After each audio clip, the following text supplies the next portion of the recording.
নমস্কার সকলকে, শুভ সন্ধ্যা। আজ বিদ্যাসাগর মহাশয়ের 205তম জন্মদিন। সেই উপলক্ষে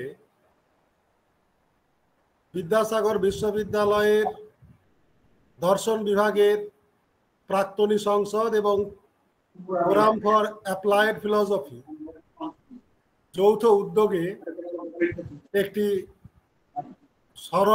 বিদ্যাসাগর স্মরণের অনুষ্ঠান আয়োজন করেছে এবং এই অনুষ্ঠানটি অবশ্যই ভার্চুয়াল অনুষ্ঠান। যারা জয়েন করেছেন তাদের প্রত্যেককেই স্বাগত। এই অনুষ্ঠানটি প্রফেসর সন্তোষ কুমার পাল মহাশয়ের মস্তিষ্ক প্রসূত, তাঁরই নির্দেশে আমরা উদ্যোগী হয়েছি। আজকের দিনে অন্তত বিদ্যাসাগর সম্পর্কে দু চার কথা স্মরণ করে তারই স্মৃতিতে তর্পণ জানিয়ে তাকে আমরা শ্রদ্ধা জানাব। আজকে জয়েন করেছেন বাংলাদেশের রাজশাহী বিশ্ববিদ্যালয়ের অধ্যাপক মোহাম্মদ আসাদুজ্জামান। শুনলে অবাক হবেন, তো তার রিসার্চের কাজ, গবেষণার কাজ বিদ্যাসাগর, এবং তিনি অত্যন্ত আগ্রহের সঙ্গেই জয়েন করেছেন। তার বক্তব্য রাখবেন আমাদের সামনে আজকে। এটা আমাদের কাছে একটা বড় পাওনা। উপস্থিত আজকে আছেন আমাদের সবার প্রিয় এবং আমাদের সঞ্চালক প্রফেসর সন্তোষ কুমার পাল মহাশয়। তিনি তার বক্তব্য রাখবেন নারী ভাবনা, কান্ট ও বিদ্যাসাগর এই বিষয়ের উপরে। আর একজন বক্তব্য রাখবেন সর্বকনিষ্ঠা কিন্তু উদ্যোগের দিক দিয়ে, আগ্রহের দিক দিয়ে কোনো অংশে কম নন।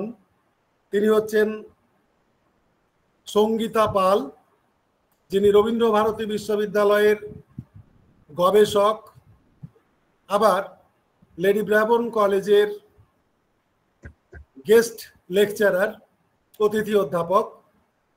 তিনিও তার বক্তব্য রাখবেন। আমরা এই তিনজনের বক্তব্য শুনব বিদ্যাসাগর মহাশয় সম্পর্কে, তারপর আমরা আলোচনা করব। এর মধ্যে যদি আর কেউ কিছু করতে চান আমরা সাগ্রহে সুযোগ দেব সবাইকেই, যারা শ্রদ্ধাঞ্জলি জানাতে চাইবেন। সময় যতটুকু পারমিট করবে তার মধ্যেই আমরা অনুষ্ঠানটি শেষ করব, এই বিষয়টি আমি সবাইকে বলে রাখলাম। আজকে যার সম্পর্কে আমরা আলোচনা করতে চলেছি তাকে রবীন্দ্রনাথ বলেছিলেন, ওই মহামানব আসে, দিকে দিকে রোমাঞ্চ লাগে, মর্ত ধুলির ঘাসে ঘাসে।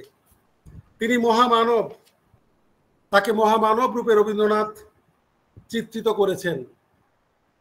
এই বিদ্যাসাগরের স্মৃতিতর্পণ অনুষ্ঠানে মেদিনীপুরে এসেছিলেন রবীন্দ্রনাথ শেষ বয়সে। সেই অনুষ্ঠানে আসার আগেই তিনি একটি স্মৃতিতর্পণ সংক্রান্ত লেখা পাঠিয়েছিলেন। সেই লেখাটির দুটো লাইন আমি এখানে পাঠ করতে চাই। বঙ্গ সাহিত্যের রাত্রি স্তব্ধ ছিল তন্দ্রার আবেশে, অখ্যাত জড়ত্বভারে অভিভূত। কি পুণ্য নিমেষে তব শুভ অভ্যুদয়ে, বিকিরিল প্রদীপ্ত প্রতিভা। প্রথম আশার রশ্মি নিয়ে এলো প্রত্যুষের বিভা, বঙ্গভারতীর ভালে পরালো প্রথম জয়টিকা। রুদ্ধ ভাষা আধারের খুলিলে নিবিড় জবনিকা, হে বিদ্যাসাগর। পূর্ব দিগন্তের বনে উপবনে নব উদ্বোধন গাথা, উচ্ছ্বসিল বিস্মিত গগনে। শুধু এই কটা কথা রবীন্দ্রনাথ বিদ্যাসাগর সম্পর্কে বলেছেন। আমরা যদি সেইটুকুই ভাবি তাহলেও দেখব বিদ্যাসাগর কত বড় মাপের মানুষ ছিলেন। বিদ্যাসাগরকে আমরা সাধারণত দুটো অভিধায় অভিহিত করে ভাবতে ভালোবাসি, একটা বিদ্যার সাগর আর একটা দয়ার সাগর বা করুণার সাগর। কিন্তু আমাদের এই ভাবনা যে কতখানি সীমিত তা স্পষ্ট করেছেন রবীন্দ্রনাথ নিজেই। আবার সেই রবীন্দ্রনাথকেই উদ্ধৃত করে বলছি, আমাদের দেশের লোকেরা একদিক দিয়ে তাকে শ্রদ্ধা জ্ঞাপন না করে থাকতে পারেননি বটে, কিন্তু বিদ্যাসাগর তার চরিত্রের যে মহত্ব গুণে দেশাচারের দুর্গ নির্ভয়ে আক্রমণ করতে পেরেছিলেন, সেটাকে কেবলমাত্র তার দয়াদাক্ষিণ্যের খ্যাতির দ্বারা তারা ঢেকে রাখতে চান। অর্থাৎ বিদ্যাসাগরের যেটি সকলের চেয়ে বড় পরিচয়, সেইটি তাঁর দেশবাসীরা তিরস্করণীর দ্বারা লুকিয়ে রাখবার চেষ্টা করেছেন। অর্থাৎ আমরা বিদ্যাসাগরকে ঠিক মতো করে অনুধাবন করতে পারিনি। ঠিক মতো করে বিদ্যাসাগর সম্পর্কে আরো অনুসন্ধানের প্রয়োজন আছে, গবেষণার প্রয়োজন আছে, তার চরিত্রের যে মহত্তম দিক সেগুলো অনুসন্ধানের প্রয়োজন আছে আরো বেশি করে। বিদ্যাসাগরকে বরং আমরা এই রকম ভাবে ভাবতে পারি, বিদ্রোহী বিদ্যাসাগর। ছোট থেকেই তার যদি ছেলেবেলা থেকে তার আচার আচরণ দেখি, তার পিতৃদেবের কথার বিরুদ্ধাচরণ করা থেকে শুরু করে, তিনি আসলে ছিলেন বিদ্রোহী। প্রচলিত ব্যবস্থাকে ভেঙে ফেলে নতুনকে প্রতিষ্ঠা করার লক্ষ্য নিয়েই যেন তার জন্ম হয়েছিল, তারই প্রকাশ ঘটেছিল সেই বাল্যকালে। তারপর আমরা দেখি তার সমগ্র জীবনকালটাই প্রতিবাদে ভরে আছে।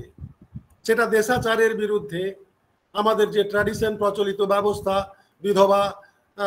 বিধবা বিবাহ প্রচলন করা, তার মানেও সেটা আমাদের যে রীতি ছিল তার বিরুদ্ধে তার প্রতিবাদ। তিনি নারী শিক্ষার প্রচলন করেছিলেন। এটা বোধহয় ইকো হচ্ছে, আসাদুজ্জামান সাহেব আপনি একটু বন্ধ করে দিন। হ্যাঁ, সেটাও আসলে আমাদের সংস্কৃতির বিরুদ্ধে প্রতিবাদ। সেই প্রতিবাদী বিদ্যাসাগরকে আমাদের খুঁজে বের করতে হবে আজকের যুগে। সেই প্রতিবাদের ভাষাকে আমাদের শক্তি বানাতে হবে, আমাদের হৃদয়ের শক্তি বানাতে হবে। প্রতিবাদ গড়ে তুলতে হবে সমগ্র সমাজের মুক্তির জন্য।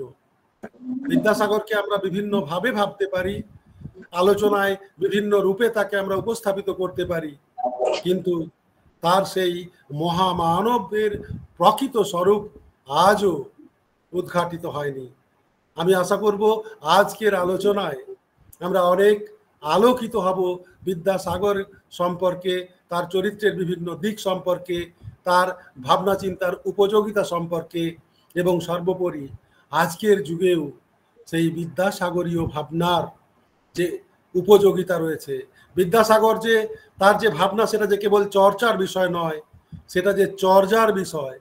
এই চর্চা এবং চর্যার মহামিলন ঘটবে আজকের এই আলোচনায়, এই আশা রেখে আমি সবাইকে স্বাগত জানাচ্ছি।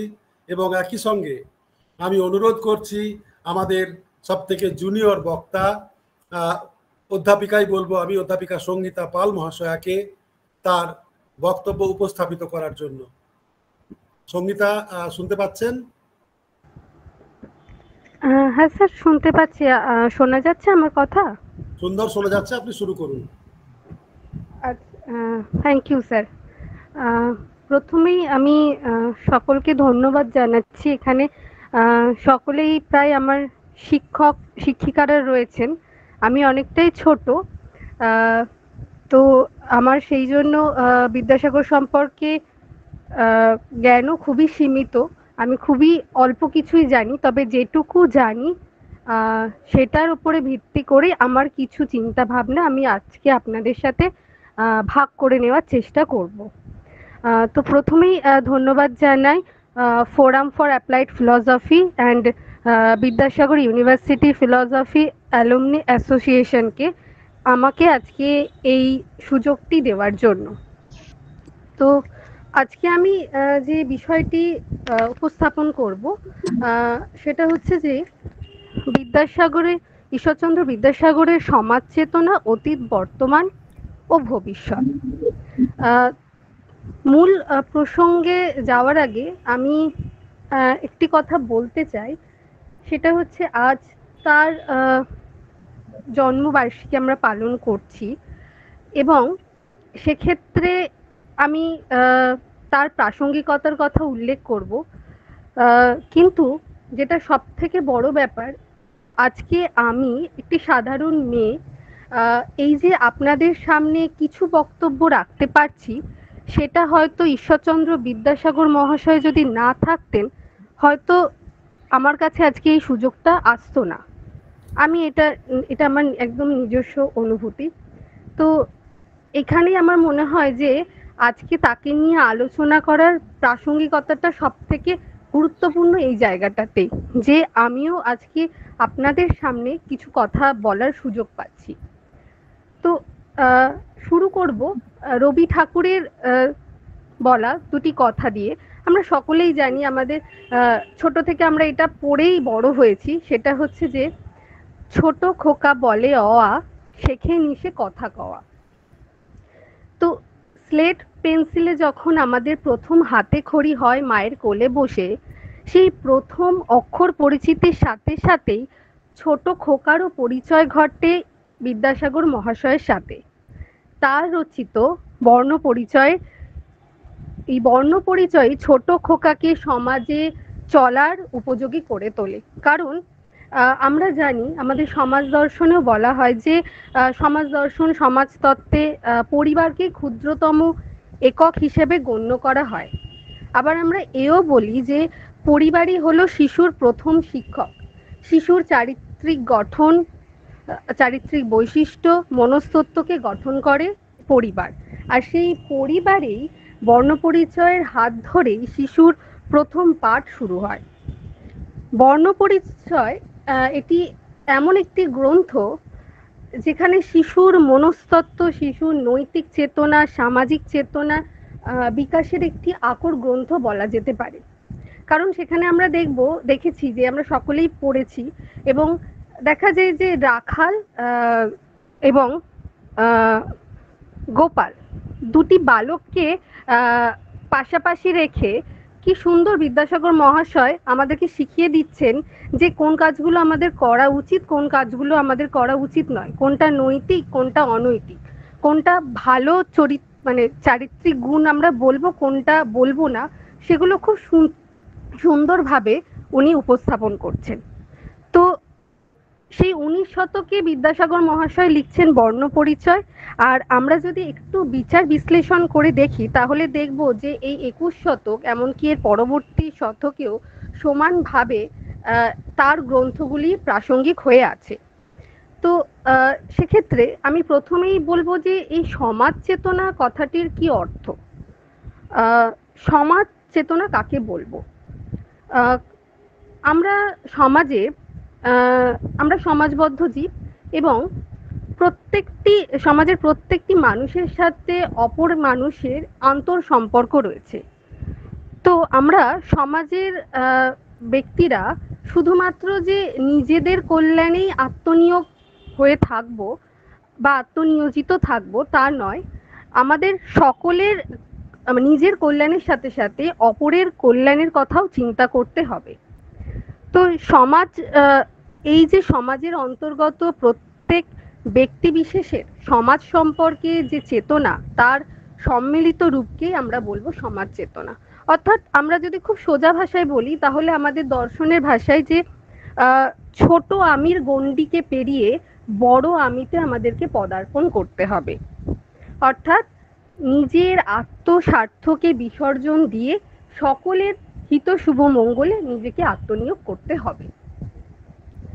আমরা যদি বিদ্যাসাগর মহাশয়ের সমগ্র জীবনব্যাপী যে কর্মকাণ্ড সেটা দেখব সেখানে ওনার এই সমাজ চেতনার প্রতিফলন ঘটেছে। যেটা মজার ব্যাপার সেটা হচ্ছে যে তিনি নিজে কেবল যে সমাজের সকলের হিত শুভ মঙ্গল কামনায় আত্মনিয়োগ করেছিলেন তা কিন্তু নয়। তিনি নিজে তো করেইছিলেন, কিন্তু তার পাশাপাশি অপরের মধ্যেও যাতে সমাজ চেতনা জাগ্রত হয়, সেই দিকটিকেও কিন্তু তিনি তার দৃষ্টি আকর্ষণ করেছিল।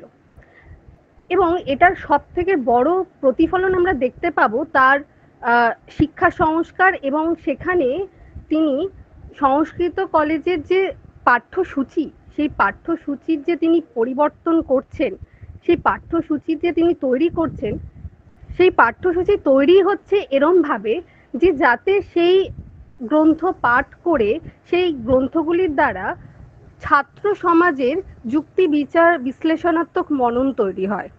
এবং শুধু ছাত্র সমাজের তৈরি হচ্ছে তা নয়, এই মনন যাতে ছাত্র সমাজ আপামর জনসাধারণের মধ্যে যাতে পৌঁছে দিতে পারে, তার জন্য উনি বলছেন যে ছাত্র সমাজের প্রত্যেকে তাদেরকে বাংলা এবং ইংরেজি দুটি ভাষায় জানতে হবে এবং তারা ইংরেজি ভাষার সাহায্যে পাশ্চাত্য শিক্ষা অর্জন করবে আর মাতৃভাষায় এই শিক্ষায় জনসাধারণের মধ্যে ছড়িয়ে দেবে।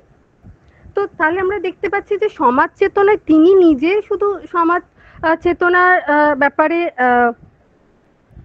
আগ্রহী ছিলেন, সমাজ চেতনা যে শুধু তার মধ্যেই প্রতিফলন হয়েছে তা নয়, তিনি চেয়েছিলেন বাকিদের মধ্যেও যেন সেই সমাজ চেতনার প্রতিফলন ঘটে।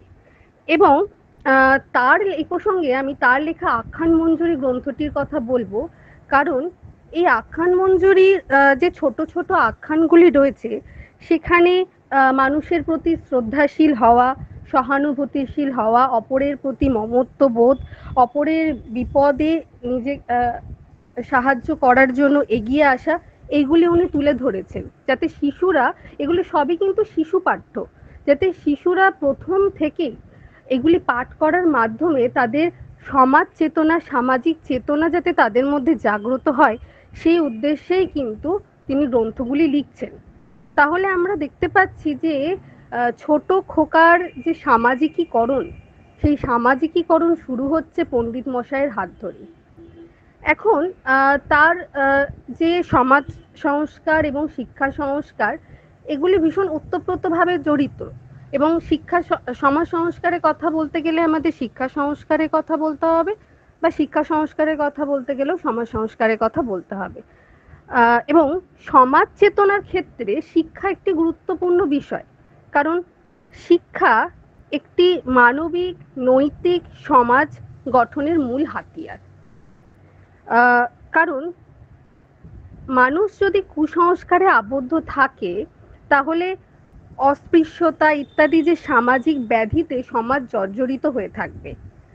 আর এই সমস্ত ব্যাধিতে যদি সমাজ জর্জরিত থাকে তাহলে সমাজ প্রগতি, সমাজ চেতনা, সমাজ জাগরণ কোনোটিই সম্ভব হবে না, কারণ অস্পৃশ্যতা, কুসংস্কার এই ব্যাধিগুলি সমাজ জাগরণ, সমাজের প্রগতি ইত্যাদির পথে অন্তরায়। তাহলে তিনি সেই জন্য চেয়েছিলেন যে শিশুদের বোধের উদয় হোক, আর সেই উদ্দেশ্যে উনি লিখেছিলেন বোধোদয়ের মতো একটি শিশু পাঠ্য। আমরা যদি দেখি বোধোদয় গ্রন্থটি, দেখব এমন কোনো বিষয় নেই যেটি বোধোদয়ের মধ্যে উল্লিখিত নেই। সেখানে ভূগোল, অর্থনৈতিক ভূগোল, বিজ্ঞান, অঙ্ক, তাছাড়া উদ্ভিদ, প্রাণী, এমনকি বর্তমানে আমরা যে প্রায়োগিক নীতিশাস্ত্রে আলোচনা করছি যে যেটা যে আমাদের পশুদের যে নৈতিক মূল্য আমরা স্বীকার করছি, যে মানবেতর প্রাণীদের যে নৈতিক মূল্য আমরা স্বীকার করছি, এইগুলির আলোচনাও কিন্তু এই বোধোদয়ের মধ্যে রয়েছে।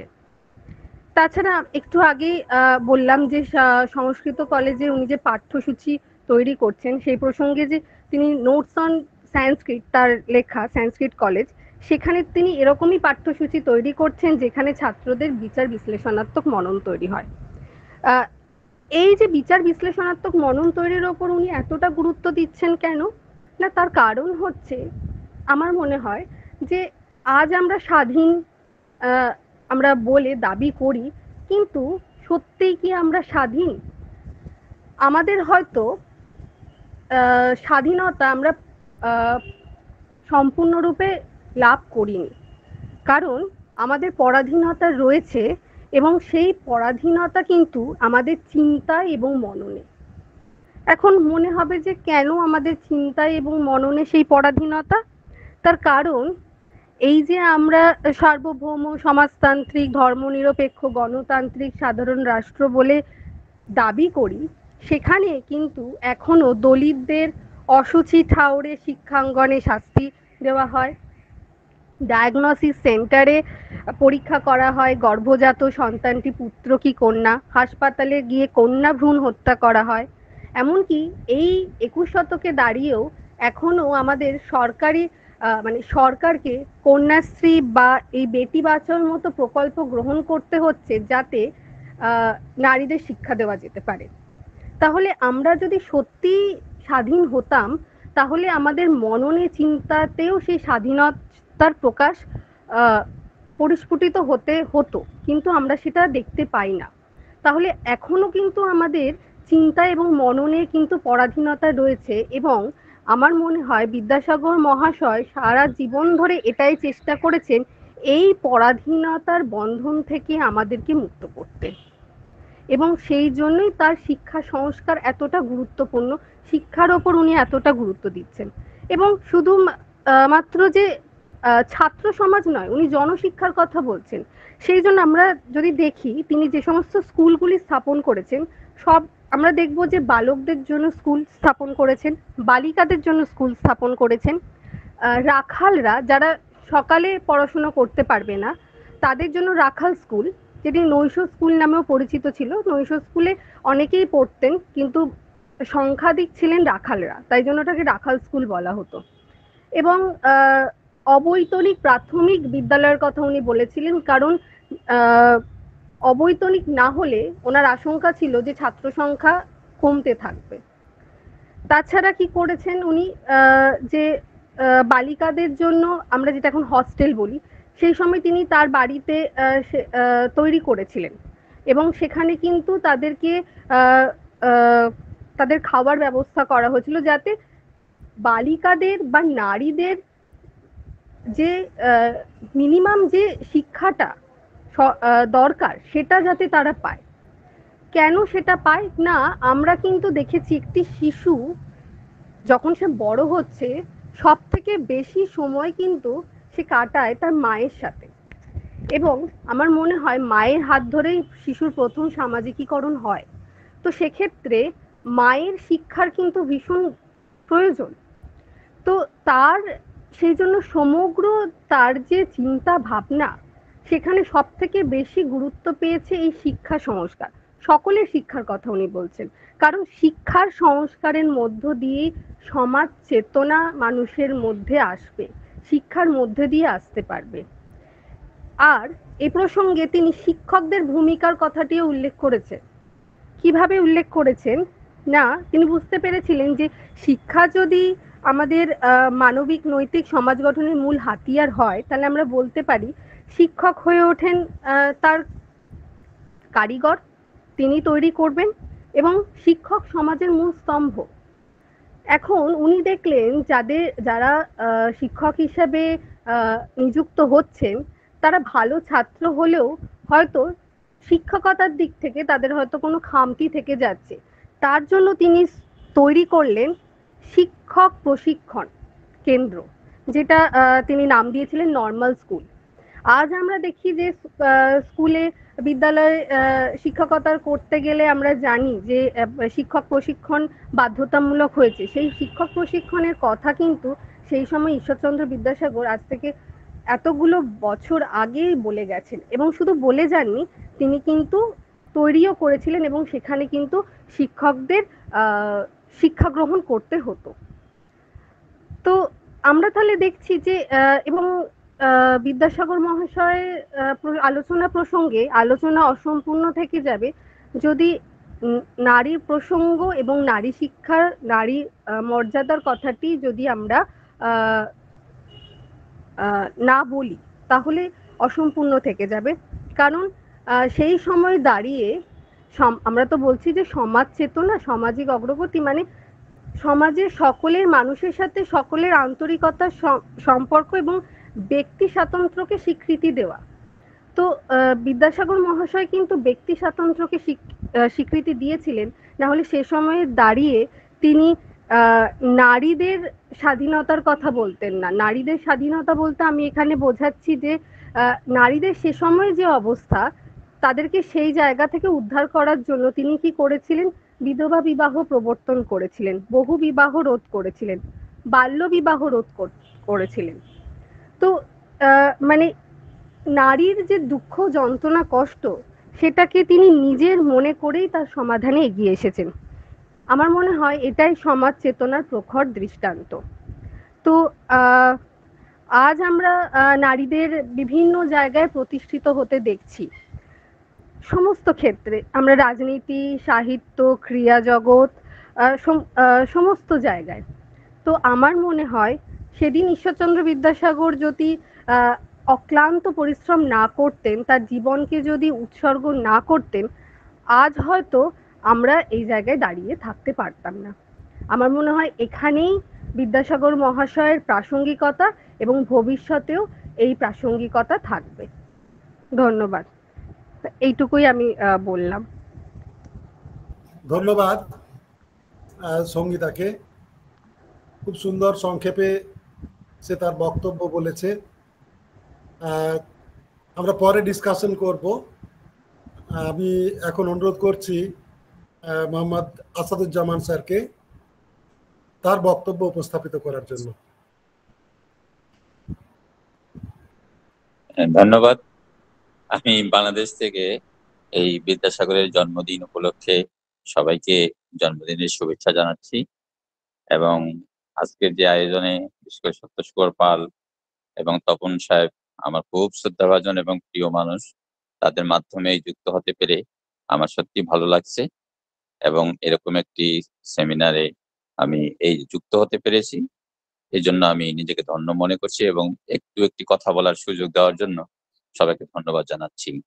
আসলে বিদ্যাসাগর এমন একজন ব্যক্তি বা ব্যক্তিত্ব, যার সঙ্গে সত্যিকার অর্থে আমাদের এই উপমহাদেশের কোনো ব্যক্তিকে আমরা তুলনা করতে পারি, এটা আমার কখনো মনে হয় না। যদিও বিভিন্ন প্রেক্ষাপটে অনেকেই অনেক অবদান রেখেছেন, কিন্তু বিদ্যাসাগরের মতো কেউ পারেননি। আর বিদ্যাসাগর এমন একজন ব্যক্তি যাকে আমি আমার যে গবেষণার বিষয়বস্তু জায়গা থেকে আমি তাকে এই উপমহাদেশের শ্রেষ্ঠ মানবতাবাদী দার্শনিক বা ব্যক্তি হিসেবে আমি আখ্যায়িত করার একটা প্রয়াস পেয়েছিলাম, এবং সেটা আমি আমার গবেষণার মধ্য দিয়ে প্রতিফলন ঘটিয়েছি। এবং আমি তখন বাবু সাহেবকে বলছিলাম যে যদি কখনো আমার যাওয়ার সুযোগ হয়, তাহলে হয়তো গবেষণার আমি এই কর্মটি আমি হয়তো এখানে যদি উপহার দিয়ে আসতে পারতাম, আমার তো একটা স্যাটিসফ্যাকশন থাকতো। আমি সন্তোষ বাবুকেও একই কথা বলেছিলাম। আসলে এই বিদ্যাসাগরকে দেখার যে জায়গাটা আমার হয়েছে বিভিন্ন বইয়ের মধ্য দিয়ে, এবং বিদ্যাসাগর নামে যে একটি সিনেমা ছিল সেটাও আমি দেখেছি।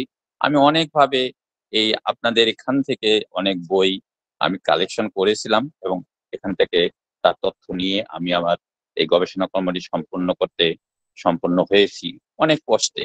কেন বিদ্যাসাগর এই ব্যক্তিকে জানতে গেলে আসলে সেই সাগরে ডুব দেওয়া আমার কখনো সম্ভব হয়নি।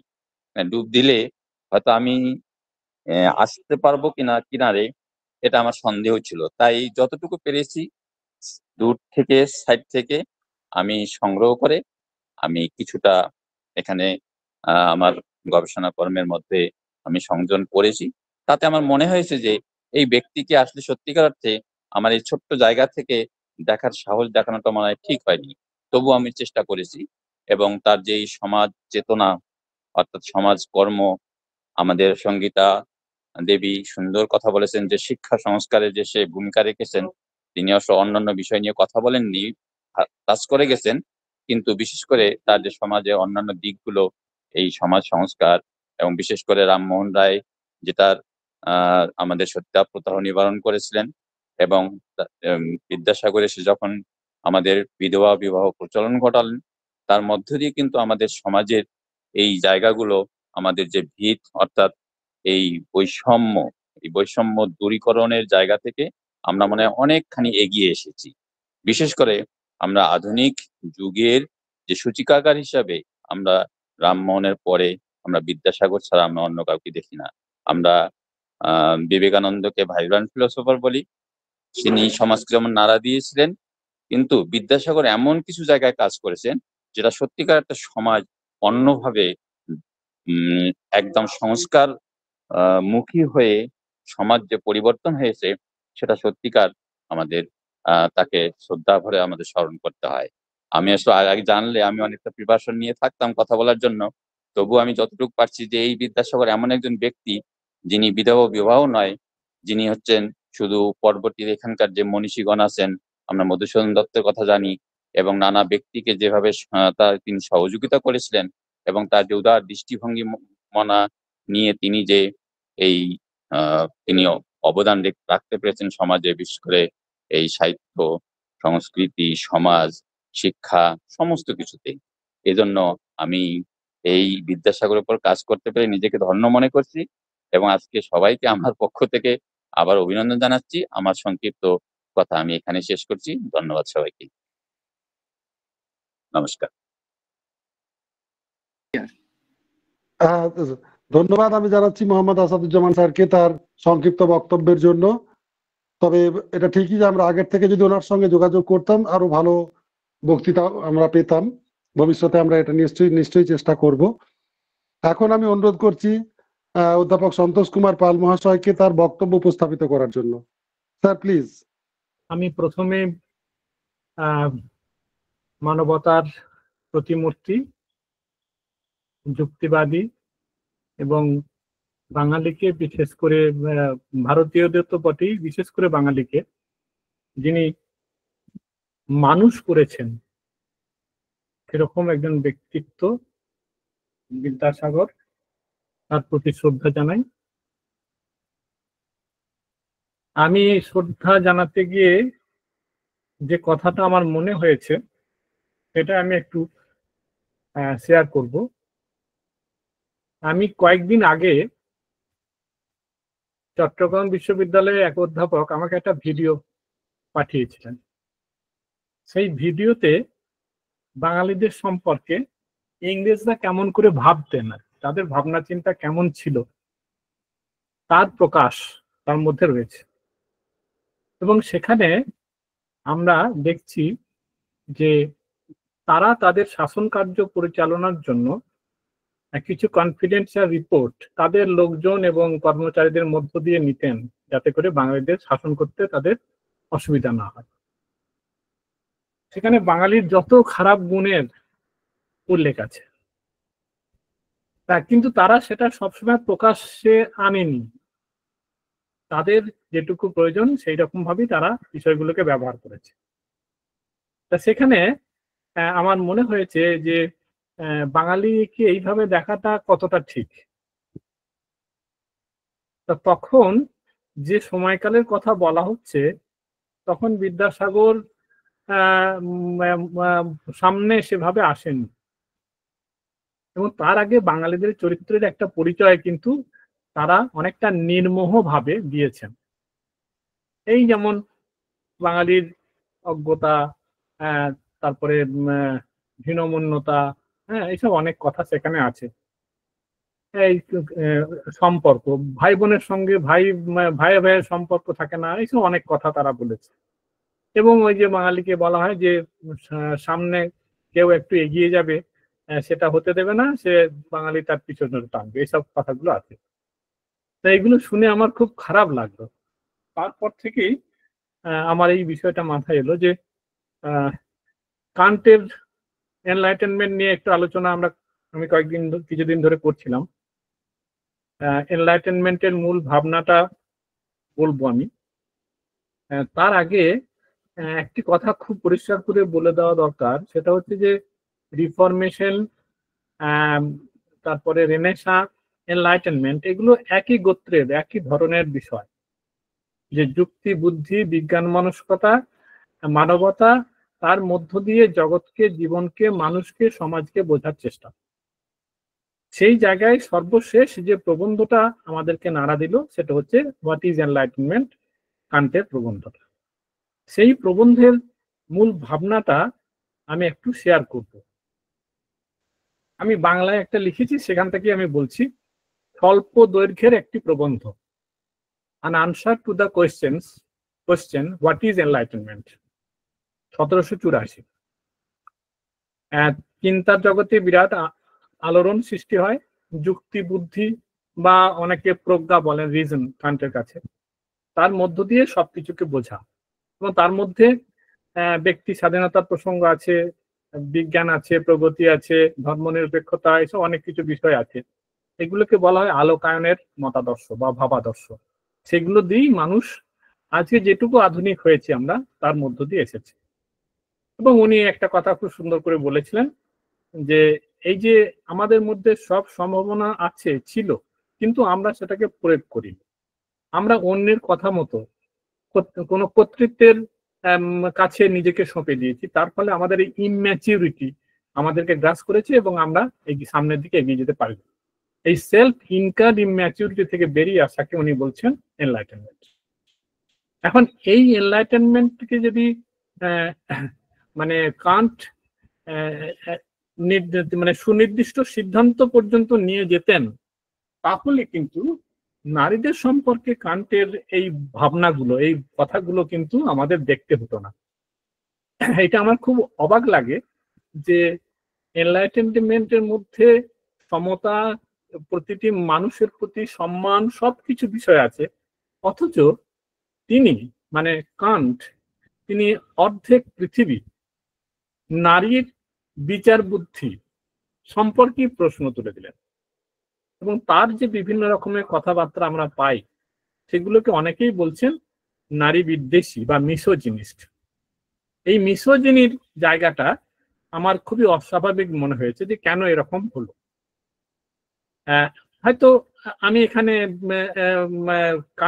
মার্কসের যে হিস্টোরিক্যাল মেটেরিয়ালিজমের রেফারেন্স দিয়েছি, বলেছি যে না, একজন মানুষ, একজন যত বড় মনীষী হন না কেন, কিন্তু আফটার অল মানুষ আশপাশের যে পরিবেশ তার থেকে নিজেকে হয়তো অনেকটা এগিয়ে রাখতে পারেন, কিন্তু সম্পূর্ণ তো তিনি তার পরিবেশকে, তার সময়কালকে অতিক্রম করতে পারেন না। কান্ট হয়তো এখানে পারেননি, সেজন্য কান্টকে আমাকে রক্ত মাংসের মানুষ হিসেবেই মনে হয়। কিন্তু যদিও তার মধ্যে নারী বিষয়ে তার যে ভাবনা চিন্তা, যে কথাবার্তাগুলো তিনি বলেছেন, সেগুলো মোটেই আজকের দিনে সমর্থনযোগ্য নয়। সেখানে অনেকের কথা, অনেক ধরনের আলোচনা আছে। একটা জায়গায় উনি বলছেন মেয়েরা আবার যুক্তি বুদ্ধি দিয়ে পড়াশোনা করতে পারে নাকি, তারা পুরুষদের একটু আকর্ষণ করবে, পাত্রী হিসাবে নিজেকে প্রতিষ্ঠিত করবে, এইরকম ভাবেই অনেকটা হালকা ছলে বা অনেকটা মানে অন্যরকম ভাবে তিনি নারীদেরকে সামনে এনেছেন। এবং এটা আমার কাছে মানে কি বলবো, অন্যরকম মনে হয়েছিল। এবং তিনি ফেয়ার সেক্স, নবেল সেক্স এসব কথাগুলো ব্যবহারের মধ্য দিয়ে বুঝিয়েছেন তিনি কিন্তু মিসোজিনিকে বা পেট্রিয়ার্কিকে থেকে বেরিয়ে আসতে পারেন। কিন্তু আমরা অবাক হয়ে যাই যে এই এনলাইটেনমেন্টের দ্বারা প্রভাবিত হয়ে, যেটা বলা হচ্ছে ইউরোপের বাইরে এনলাইটেনমেন্ট আমরা পাই মূলত বাংলায়, পরবর্তীকালে ভারতে সেটা সমগ্র ভারতে ছড়িয়ে পড়ে। এবং সেই সময়কালটা যদি আমরা লক্ষ্য করি, খুব বেশি কিন্তু নয়, 1791 এই প্রবন্ধটা হয়তো বেরিয়েছিল। আর তার কয়েক বছর পরই হচ্ছে আমাদের বিদ্যাসাগরের জন্ম। এবং সেখানে আমরা লক্ষ্য করছি তিনি কিন্তু এই যে সীমাবদ্ধতা, এটাকে কিন্তু কাটিয়ে উঠেছেন। ওই আলোকায়নের যে লক্ষ্য, আলোকায়নের যে উদ্দেশ্য, আলোকায়নের যে তাৎপর্য, সেটাকে তিনি কিন্তু বুঝতে পেরেছেন। এই জায়গার ক্ষেত্রে আমরা অবশ্যই মানে কান্টের তুলনায় ওনার অবস্থান সত্যি খুবই ভালো। কান্ত এক জায়গায় এমন ভাবে বলছেন একটা কথা, ফর এ ইয়াং ওয়াইফ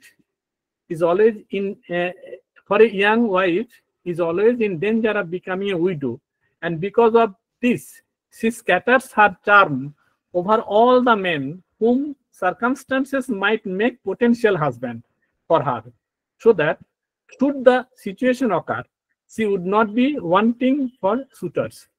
এখন যদি মানে বিদ্যাসাগরের কাছে এই কথাটা এইভাবে আসে, বিদ্যাসাগর এটাকে কিভাবে নিতেন যে নারীদের সম্পর্কে তার ভাবনা, মানে কান্টের ভাবনা, যে তারা ভাবে যে কখনো সে মানে বিধবা হয়ে যেতে পারে, সেজন্য ভবিষ্যতের অন্য কাউকে বিবাহ করার প্রয়োজন হতে পারে, সেজন্য সে সব পুরুষকে একরকম ভাবে দেখে, তাদেরকে তার চাপটাকে বাঁচিয়ে রাখার চেষ্টা করে।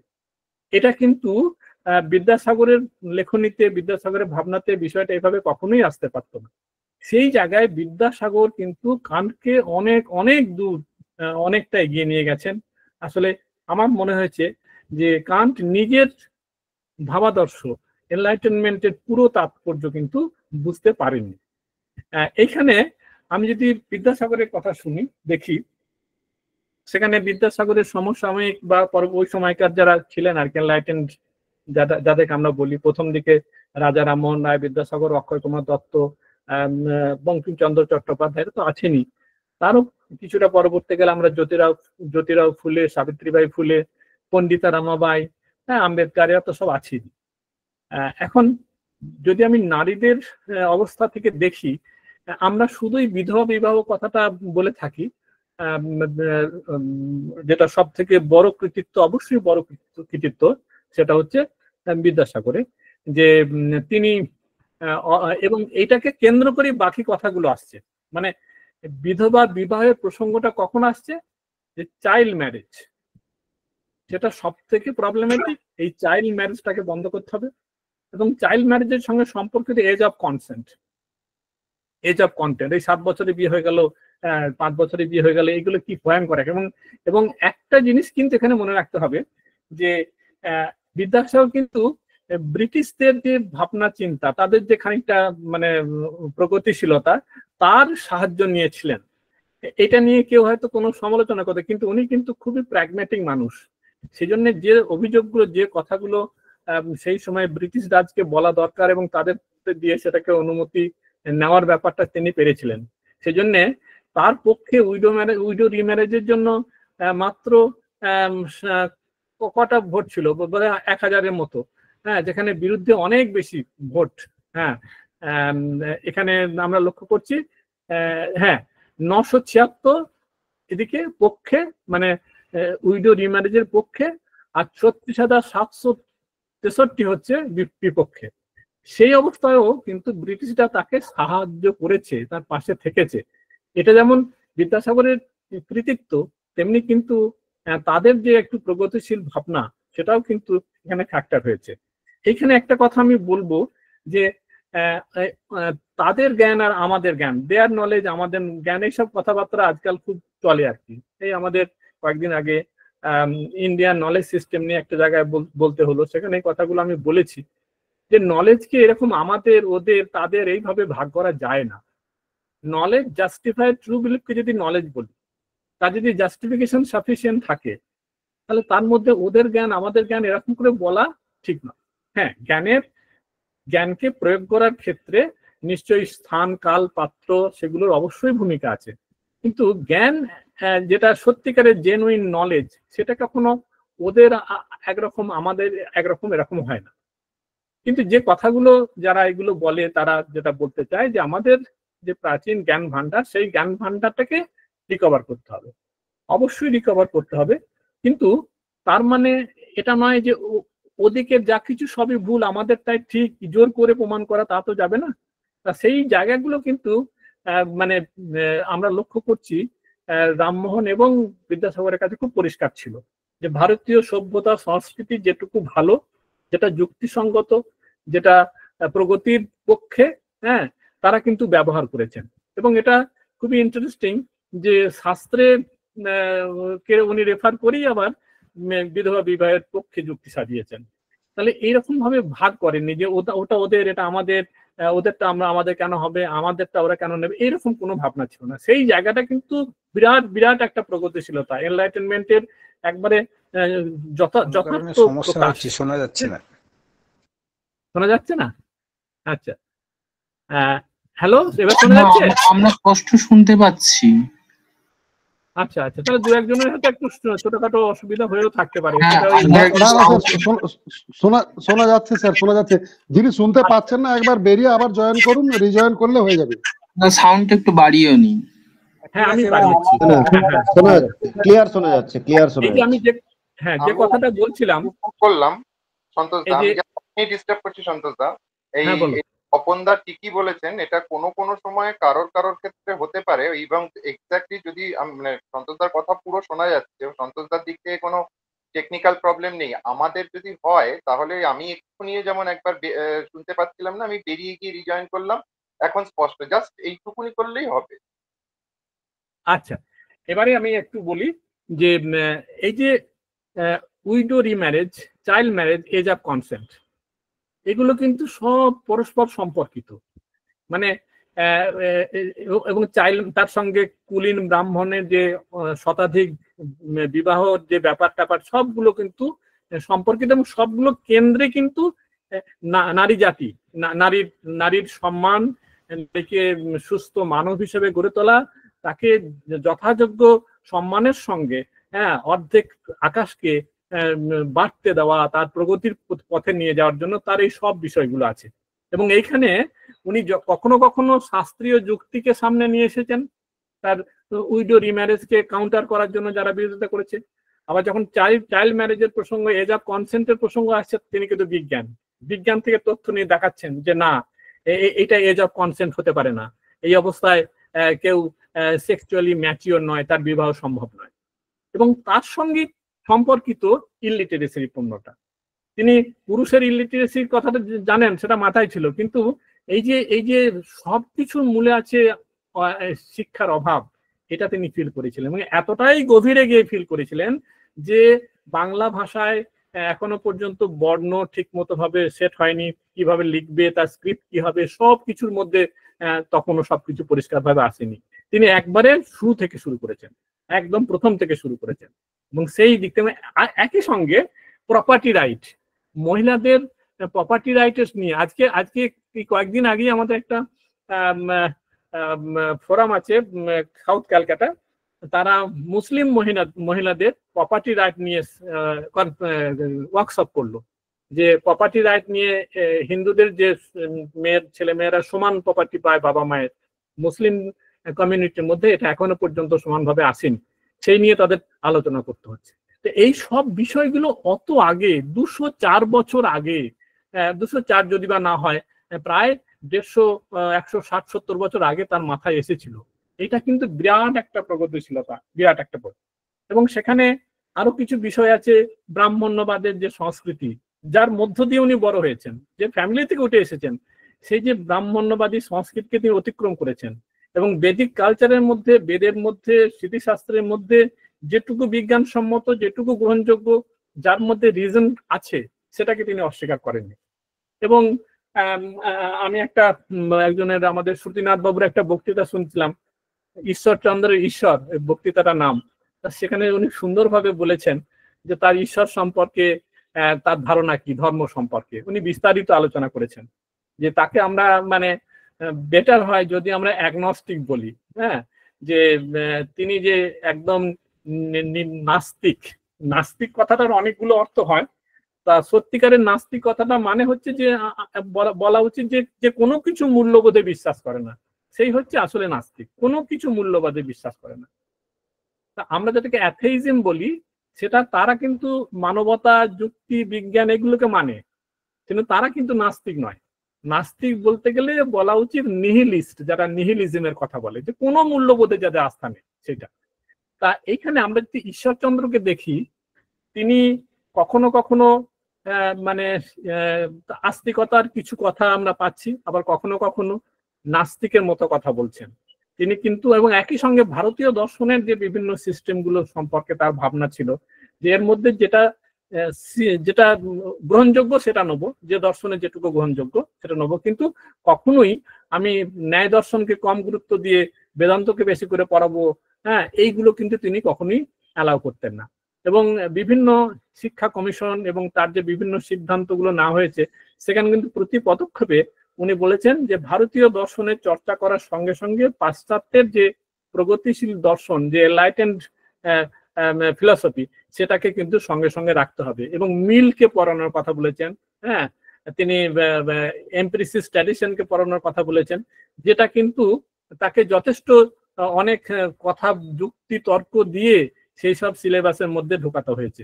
এবং সাংখ্য বেদান্ত সম্পর্কে তার ধারণা হয়তো সবাই নাও মানতে পারেন, কিন্তু তার একটা ছিল যে বিদ্যা আমাকে ইহ জগতে, এই বর্তমান জগতে আমাকে বাঁচাতে পারে না, আমাকে সম্মান দিতে পারে না, আমার পুণ্যবৃত্তি করতে পারে না, সেই অনেকটা বিবেকানন্দের মতো উনি অনেক সময় বলেছেন কথাগুলো, যে সেইটা আমি মানি না। তা সেই দিক থেকে তার এই যে দিস ওয়ার্ল্ডিনেস, ইহ জাগতিকতা, সেই ব্যাপারগুলো তার মধ্যে আমরা লক্ষ্য করছি। এবং একই সঙ্গে আমি যদি বলি, প্র্যাগম্যাটিজমের একটা ভাবনা ছিল, ইউটিলিটারিয়ান ফিলসফির একটা প্রভাব তার মধ্যে ছিল। এই যে দৃষ্টিভঙ্গিগুলো, এগুলো সবই কিন্তু আলটিমেটলি ওই এনলাইটেনমেন্ট থেকে আসছে। এনলাইটেনমেন্ট থেকে আমরা এগুলো পাচ্ছি। এই যে পলিগ্যামি, এগুলো কুলীন প্রথা, এগুলো নিয়ে তিনি যথেষ্ট বিব্রত ছিলেন এবং এগুলোর বিরুদ্ধে আইন কানুন করার কথা তিনি বারবার বলেছেন। আর মেয়েদের জন্য স্কুল, এখন তো স্কুলের কথা ভাবলে কি মনে হয় যে বোধহয় এবারে কোন স্কুলটা উঠে যাবে, এরকম অবস্থা পড়াশোনার যে জায়গাটা আমরা গিয়ে পৌঁছেছি। আজকে আবার মনে করতে হচ্ছে যে মানে সরকারি উদ্যোগে স্কুল কতটা প্রয়োজন। তা যাই হোক, সেখানে মেয়েদের জন্য উনি 1857-তে 58টা স্কুল করেছেন। হ্যাঁ, 57-58 এই সময়কালের মধ্যে তিনি 40টা মেয়েদের স্কুল, সেই সময় মেয়েদের স্কুল, এবং বর্ধমান জেলাতে 11টা। এই যে তার মানে আমি তো বুঝতে পারি না যে এত উদ্যম, এত মানুষের প্রতি, নারী জাতির প্রতি এত ভাবনা তার কোথা থেকে এলো, মানে কি ধাতু দিয়ে গড়া তিনি। একজন ব্যক্তি পুরো সামনের যে সোসাইটি, সম্পূর্ণ একটা মানে কনজারভেটিভ এবং প্রতিক্রিয়াশীল একটা সোসাইটি, তার বিরুদ্ধে লড়াই করে উনি এগুলো করে গেছেন। এবং একই সঙ্গে মানুষ হিসেবে, ভারতীয় হিসেবে আত্মমর্যাদার ক্ষেত্রে উনি কিন্তু প্রায় কোথাও কম্প্রোমাইজ করেননি। তার যে মেরুদণ্ড, আজকে মেরুদণ্ডের কথা উঠেছে, মেরুদণ্ড, সেই মেরুদণ্ডটা কিন্তু উনি সারা জীবন সোজা করে গেছেন। তার জন্য আত্মীয় স্বজনদের সঙ্গে তার সম্পর্ক খারাপ হয়েছে, শেষে কারমাটাতে গিয়ে নিঃসঙ্গ বোধ করেছেন, কিন্তু কখনো কম্প্রোমাইজ করেননি। আজকের দিনে দাঁড়িয়ে, আজকের এই অবস্থার মধ্যে দাঁড়িয়ে আমাদের আবার সেই তার কাছেই কথা বলতে হচ্ছে, তার কাছে গিয়েই আমাদের সেই মেরুদণ্ড খোঁজার চেষ্টা করতে হচ্ছে। এবং আমরা একই সঙ্গে জানি যে ধর্মান্ধতা, নিয়তিবাদ, এসবগুলো তিনি একদম মানতেন না। এবং আমি একটি কথা শুধু এখানে বলে শেষ করব যে আমাদের দেশে বিজ্ঞান চর্চা কিন্তু খুবই ভালো বিজ্ঞান চর্চা ছিল। বেদের যুগে আয়ুর্বেদ যথেষ্ট উন্নত ছিল, আরো অনেক ধরনের চিন্তা ভাবনা ছিল। কিন্তু এই আয়ুর্বেদের গল্প করতে করতেই আমি একটা জায়গায়, একজন বলছেন যে মেডিকেল কলেজে মেডিকেল চিকিৎসা শাস্ত্র পড়ানো শুরু হয়েছে, তা লাশ কাটা, মানে যাকে বলছি যে কি জানো ভাষাটা, ডিসেকশন কে করবে? কোনো হিন্দু ছাত্র মাস্টারমশাই ডিসেকশন করতে যাচ্ছে না, পারছে না। কেন? শাস্ত্রে বলা আছে যে মৃতদেহ ছোঁয়াটাই অপবিত্র, ও ছোঁয়া যাবে না, ওটা চণ্ডালদের কাজ, তোমরা কেন করবে? সেই অবস্থায় এটাকে সিলেবাসে ঢোকানোর জন্য এবং সেটাকে বাস্তবে ডিসেকশন করার জন্য মধুসূদন গুপ্ত বলে একজন, তৎকালে তিনিও আয়ুর্বেদের লোক এবং একই সঙ্গে বিজ্ঞান, আধুনিক বিজ্ঞানের সমর্থক, তিনি লড়াই করেছিলেন। এবং তিনি শাস্ত্রের উদাহরণ দিয়ে জাতিচ্যুত হওয়ার ভয় ছিল, তিনি কিন্তু চালু করেছিলেন। সেটা এখনো পর্যন্ত কলকাতা বিশ্ববিদ্যালয়ে ডিসেকশন হলটার নাম আছে মধুসূদন গুপ্ত। এই যে আমাদের প্রাচীন সংস্কৃতিকে আমরা যদি মানে আধুনিক করার জন্য মানে বাস্তবের সঙ্গে মেলাতে না পারি, আমরা যে উল্টো দিকে হাঁটি, তার ফলে বিজ্ঞান সম্পর্কে যদি একটা সুস্থ দৃষ্টিভঙ্গি না গড়ে ওঠে, তাহলে আমার সেই ধরনের জ্ঞানগুলো, এবং সেই জন্য আমরা দেখি আয়ুর্বেদের ক্ষেত্রে অনেক দেবদেবীর নাম ঢোকানো হয়েছে, অনেক মিথোলজি তার সঙ্গে ঢোকানো হয়েছে। কিন্তু আয়ুর্বেদের যে চরক সুশ্রুতের কথা বলা হয়, তারা কিন্তু একদম নির্মোহ অর্থে বিজ্ঞানী, এবং তারা অনেক কি বলে কয়েক হাজার রোগকে আইডেন্টিফাই করেছেন, সার্জারি করেছেন, সব। তাহলে এখানে প্রশ্ন হচ্ছে যে এই বিষয়গুলোকে আমরা মানবো, অবশ্যই মানবো, কিন্তু আমাকে সেটাকে যুক্তি, তর্ক এবং আজকের পৃথিবীটা কোন জায়গায় দাঁড়িয়ে আছে তার সঙ্গে মিলিয়ে আমাকে ভাবতে হবে। শুধু আমি আমার সব আছে, বেদের সব আছে, এইভাবে ভাবনা কিন্তু ঠিক নয়। এবং এই ভাবনাটা কিন্তু একই সঙ্গে বিদ্যাসাগরের মধ্যে ছিল। তিনি এই ধরনের কোনো মানে একমুখী ভাবনার দ্বারা কখনো প্রভাবিত হননি, এবং তিনি খুব প্রগতিশীল, একই অর্থে যথেষ্ট প্র্যাগম্যাটিক, যে কিভাবে আমি মানুষকে অন্তত একটু এগিয়ে দিতে পারি, একটু আলোর পথে নিয়ে যেতে পারি, সেই কাজ কিন্তু সারা জীবন করেছেন। আমি তাকে আরেকবার শ্রদ্ধা জানিয়ে আমি আমার কথা শেষ করছি। ধন্যবাদ। স্যারকে অসংখ্য ধন্যবাদ। খুব কম সময়ের মধ্যে অথচ অনেক গুরুত্বপূর্ণ বিষয়, বিদ্যাসাগরের চরিত্রের গুরুত্বপূর্ণ দিক তুলে ধরলেন। একই সঙ্গে আমাদের যে এনলাইটেনমেন্ট, সেটা যে কোনো অংশে কম ছিল না।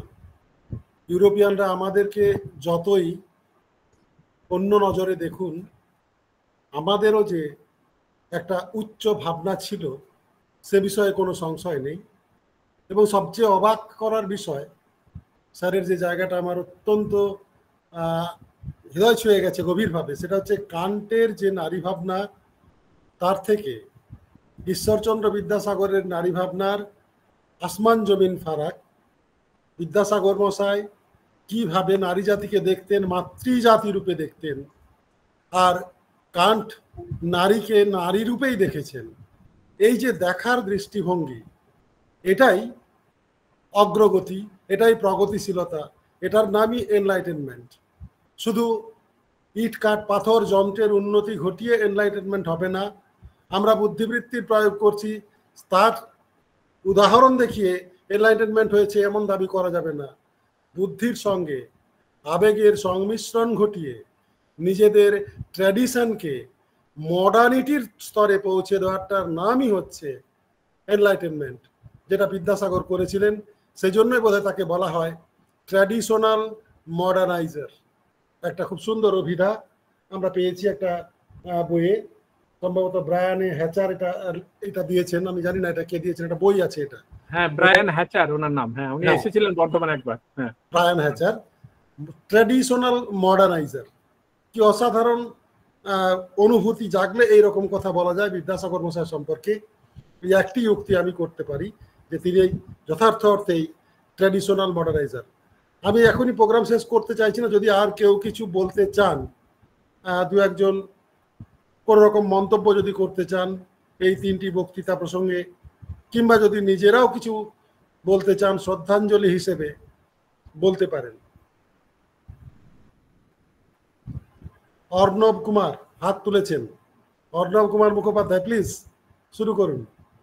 তপনদা প্রণাম, সন্তোষদা প্রণাম।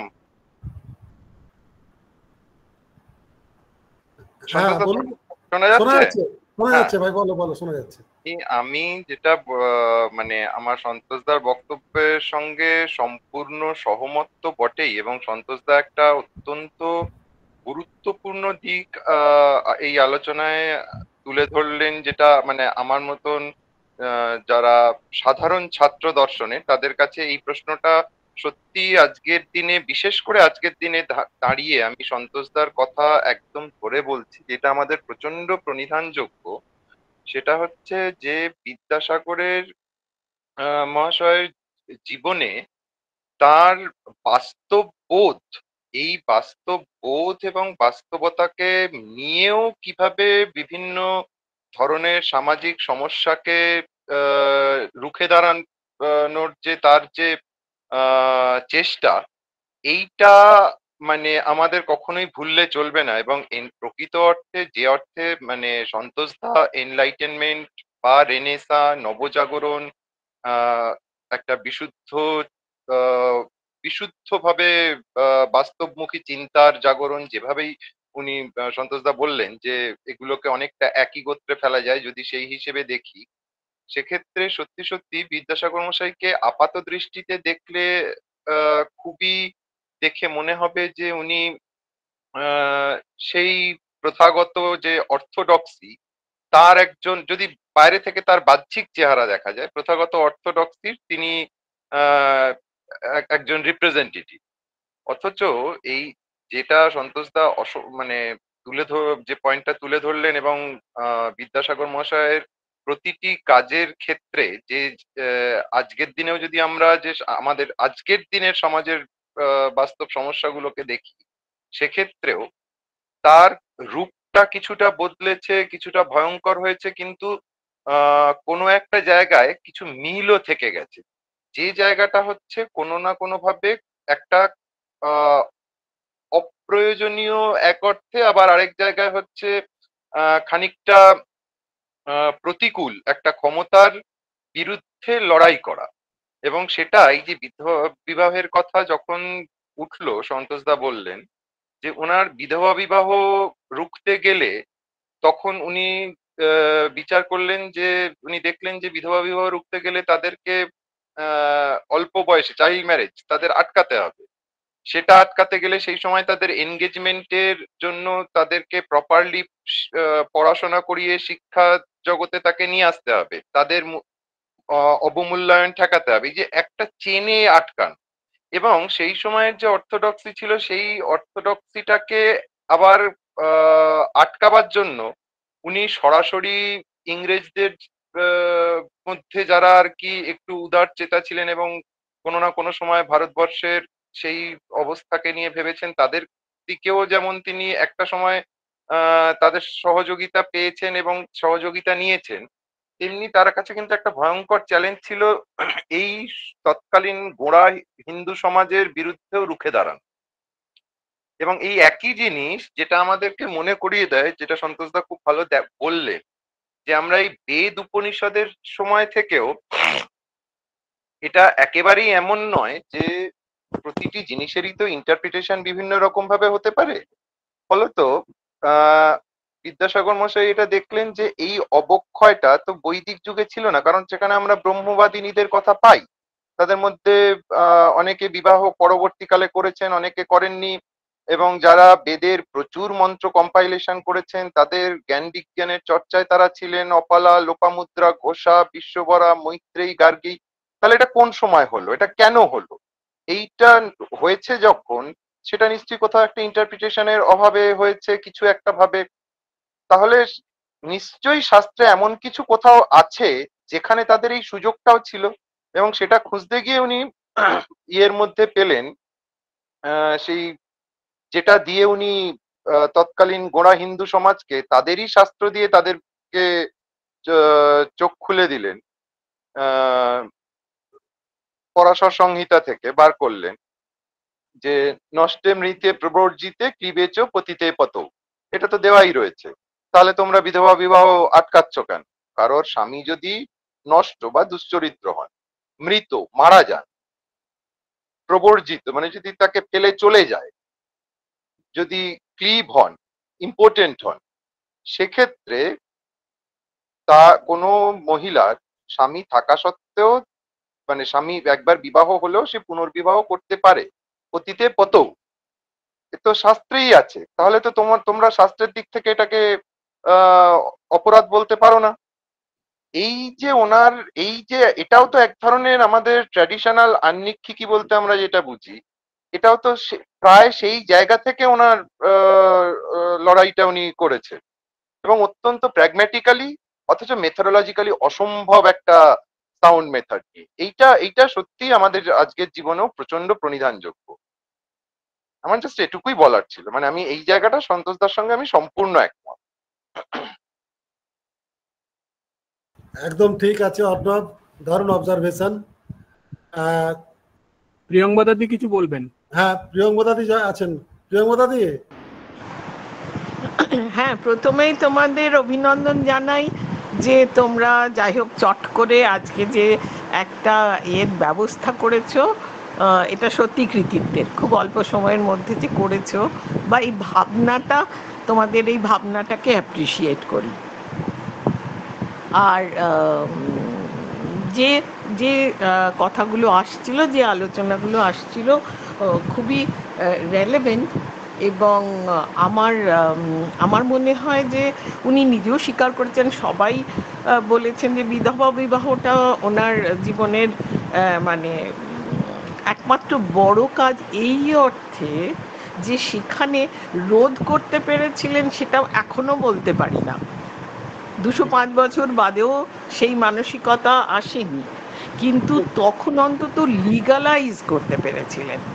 বাকি অন্য যা যা চেষ্টা, ওটা একটা বিশাল ধাপ, এবং উনি রিয়েলাইজ করেছিলেন, তখন সমালোচনা তো কম হয়নি, এবং উনি রিয়েলাইজ করেছিলেন যে এগুলো ফ্রুটফুল হচ্ছে না।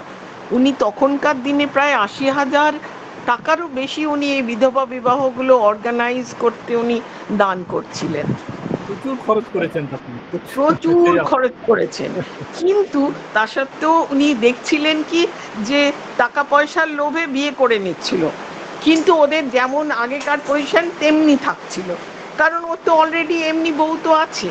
তখন বুঝলেন যে বহু বিবাহটা রোধ করা দরকার। বহু বিবাহ রোধ করতে তো উনি অনেক চেষ্টা করলেন, কিন্তু সাকসেসফুল হননি।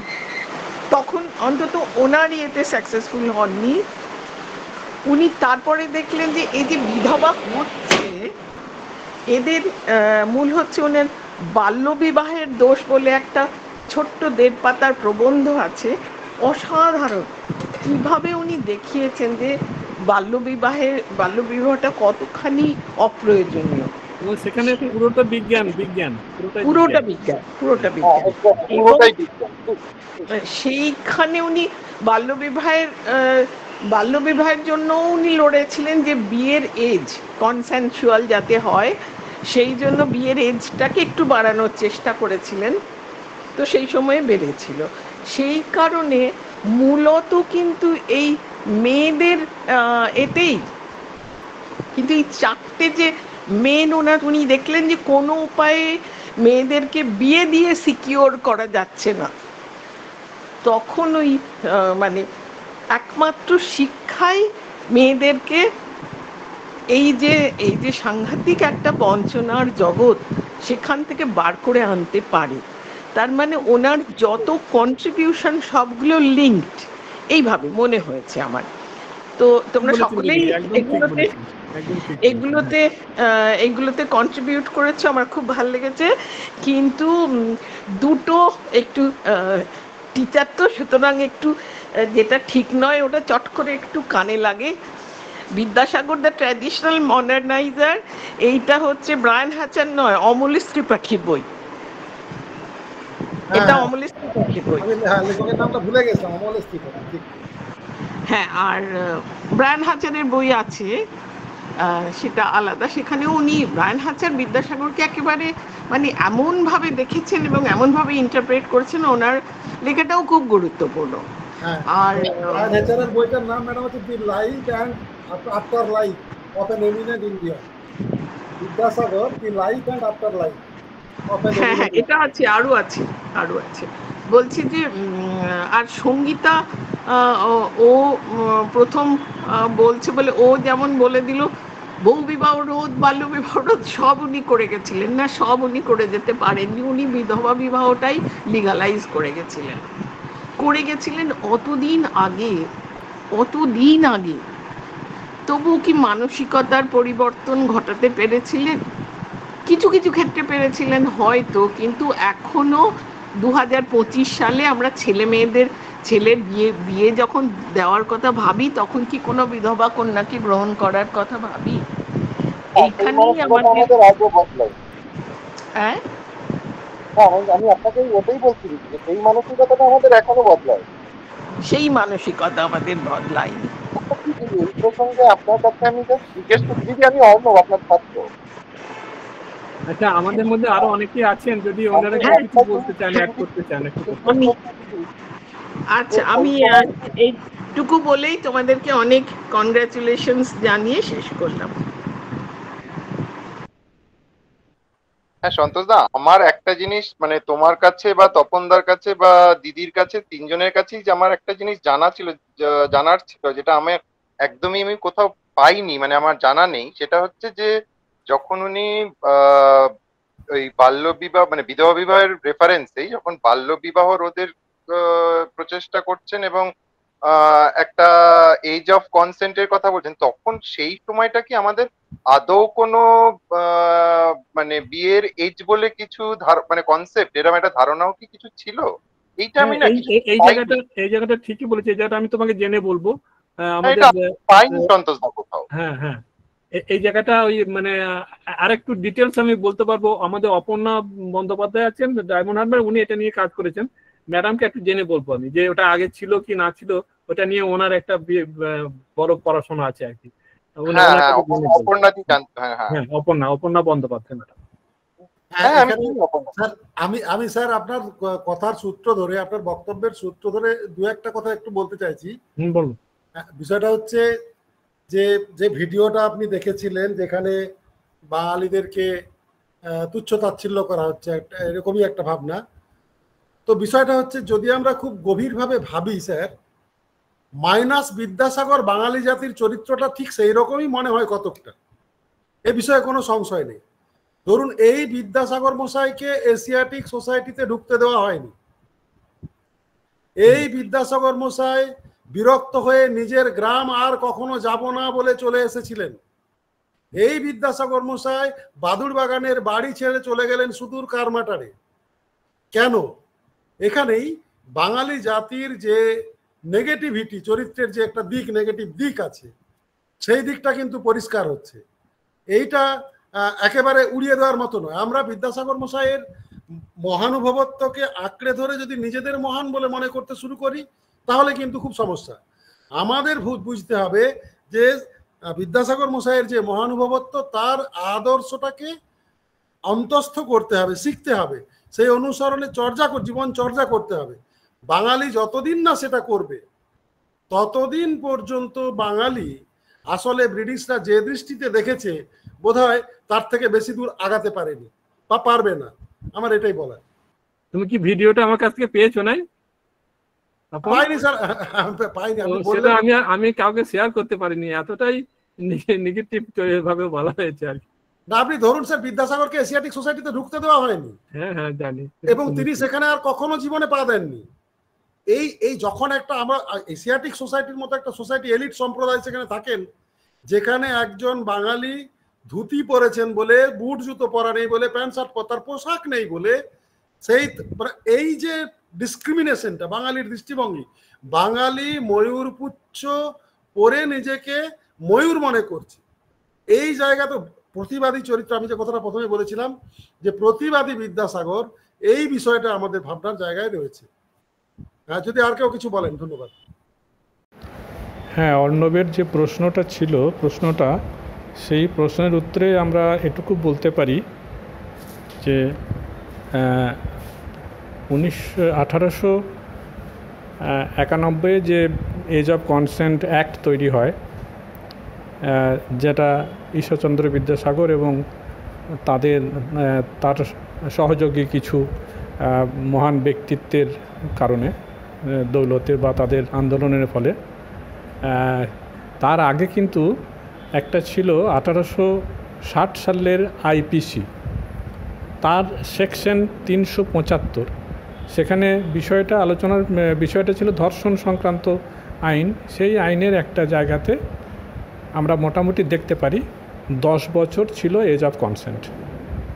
আর বিদ্যাসাগর এবং তার আন্দোলনের ফলে এটা নতুন আইন হলো এবং সেই আইনটা হচ্ছে 12 বছর এজ অফ কনসেন্ট সব মেয়েদের জন্য। এইটুকু আমরা তথ্য পাচ্ছি। ধন্যবাদ। টিঙ্কু মন্ডল, তুমি একটু শেষে একটু ধন্যবাদ দিয়ে দাও সকলকে। টিঙ্কু। হ্যাঁ স্যার, তুমি একটু ধন্যবাদ জ্ঞাপন করে শেষ করো। প্রথমেই আজকে যার জন্ম দিনকে কেন্দ্র করে আজকে মানে সেমিনার বা আমরা একত্রিত হয়েছি অনলাইন প্ল্যাটফর্মে, তাকে সবার প্রথমে প্রণাম জানাই। আর আজকে যে দুজন বক্তার কাছে শুনলাম, অনেক কিছু জানতে পারলাম। সেই অভিজ্ঞতা হলো, অনেক কিছু শুনতে পারলাম, জানতে পারলাম। তো সবাইকে ধন্যবাদ জানিয়ে আজকের এই অনুষ্ঠানটি স্যারের অনুমতি নিয়ে শেষ করব। ঠিক আছে, তাহলে শুভরাত্রি, গুড নাইট, সবাই ভালো থাকবেন। ভালো থাকবেন।